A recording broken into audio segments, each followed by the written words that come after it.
Margaret was 53 years old when she finally understood the truth she had been avoiding for 17 years. Not because someone sat her down and forced her to see it, but because a 91-year-old woman named Cora, sitting on a rose-covered porch in a yellow dress, asked her the simplest and most devastating question she had ever been asked. "How long have you been waiting, sweetheart?" From the outside, Margaret's life looked like most lives do at 53.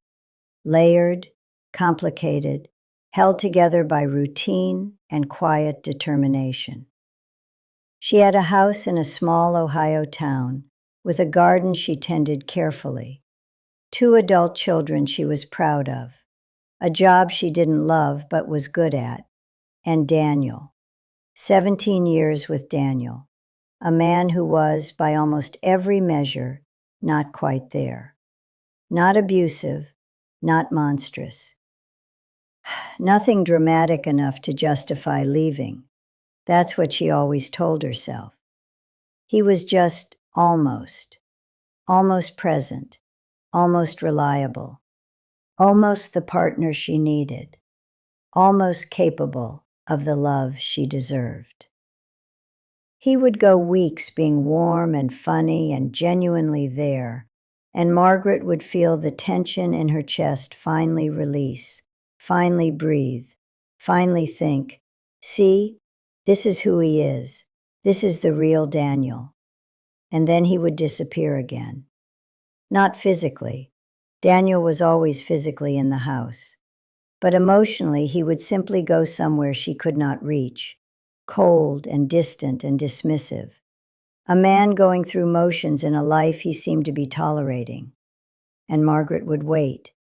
She had become, without ever deciding to, a woman who was extraordinarily good at waiting. That Saturday, she drove 2 hours to visit Cora, an old family friend her mother hadn't seen in years, expecting nothing more than a pleasant distraction from the particular silence of her house. Daniel was golfing, again, but something shifted the moment Cora looked at her from across that porch table, with eyes that held the specific quality of someone who has absolutely nothing left to prove, and therefore sees everything clearly. Not judgment, not pity, but recognition. A deep and quiet recognition that landed somewhere in Margaret's chest before a single word had been spoken. They had lunch together, talked about the garden, about family, about people who had passed. And then Margaret's mother stepped inside to use the telephone, and Cora looked at Margaret across the table and asked that question. And Margaret laughed a little and said, "Waiting for what?" And Cora simply looked at her, patient and unhurried. And Margaret felt something move in her chest that she did not have a name for, and whispered, "How did you know?" And Cora said softly, "Because I wore that same face for 11 years. What followed in the next 20 minutes was the conversation Margaret had needed for 2 decades. Cora told her about Thomas, the man before William, before the long, happy decades, before the beautiful ending.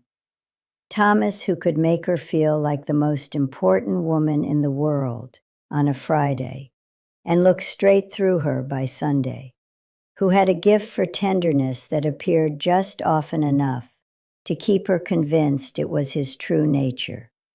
She had spent 11 years believing the Thomas she saw on the good days was the real Thomas, and that the cold, absent Thomas was something temporary, something she could help him move past. She was wrong about that. And then Cora said the thing that cracked Margaret completely open. Thomas had shown her who he was in the very first year, when he canceled their engagement dinner for a poker game with his friends, and Cora had told herself he was nervous, that he didn't know how to show up for big things, that once they were married, he would learn. He canceled their 25th anniversary dinner for the same reason, The silence between them after that was enormous. The cruelest lie we tell ourselves, Cora said quietly, is that people show us who they are only in their worst moments, that their worst moments are the exception. They are not the exception. They are the pattern. And the pattern was always the answer. Margaret stared at the table. Her coffee had gone cold. She thought about Daniel canceling their anniversary dinner 3 years ago, and the year before that, and the year before that. There is a word in psychology, cognitive dissonance, that describes the discomfort of holding two contradictory beliefs simultaneously, and Margaret had been living inside it for 17 years. Daniel loves me and will become the partner I need. Alongside, Daniel has shown me, repeatedly and consistently, that he will not. The way she had managed the discomfort of that, the way most people manage it, was to keep investing.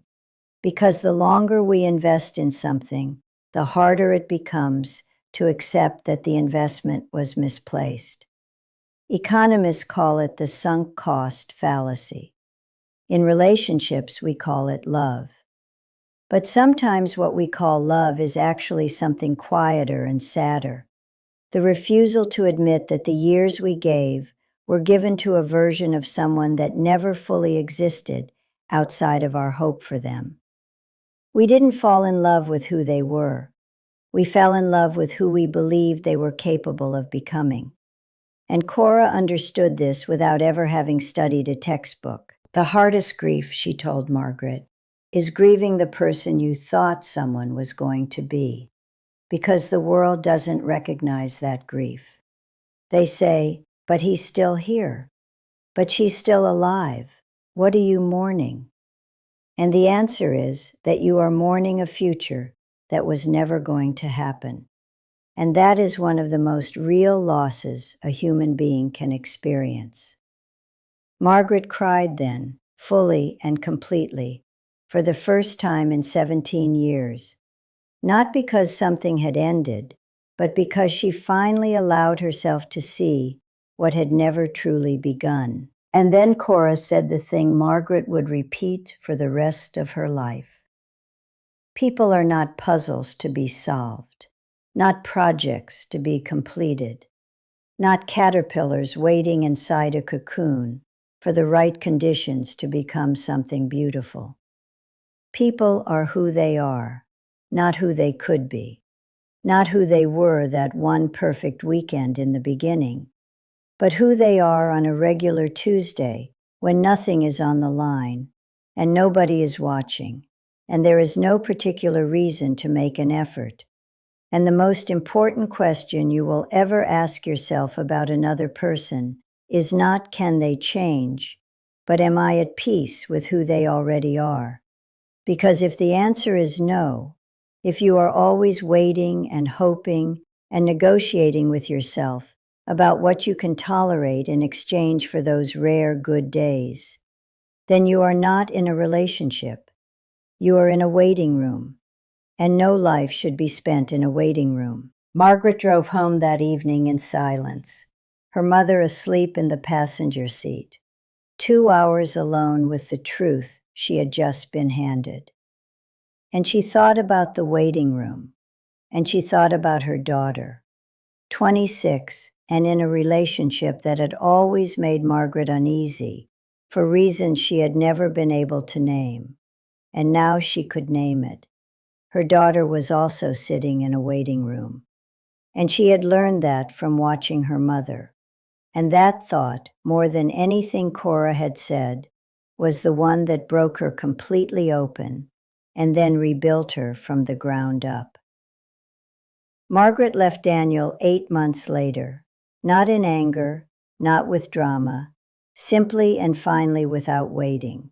And she learned to kayak and joined a book club and flew to Portugal alone and sat at a cafe for 3 hours doing absolutely nothing and felt for the first time in 20 years completely at peace.